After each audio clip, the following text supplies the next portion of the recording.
minsan may pagkakataon na kapag gusto kong tumakbo, bago ako tumakbo, sasabihin ko sa sarili ko na tatakbo ako mamaya kahit anong mangyari. Pero kapag nandun ako sa moment na pwede na akong tumakbo, magpapalit na ng damit, ay parang biglang nababago yung isip ko na parang tinatamad na ako kasi mainit sa labas.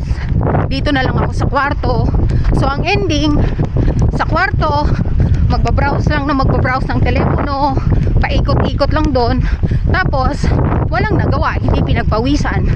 So kapag ganon, tumatayo na ako kaagad, nagpapalit na ako agad ng pangtakbo, tapos lumalabas na ako kaagad para hindi na magbago yung isip ko. So baka kayo ganun din, try nyo lang, tayo agad, mabilis na mabilis, tapos takbo agad sa labas.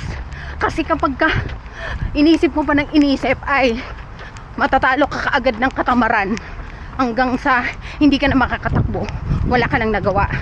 So pilitin nyo yung sarili nyo, kasi alam ko hindi madali, struggle talaga, pero tulungan nyo yung sarili nyo, pilitin nyo, tapos gawin nyo lang. Bye!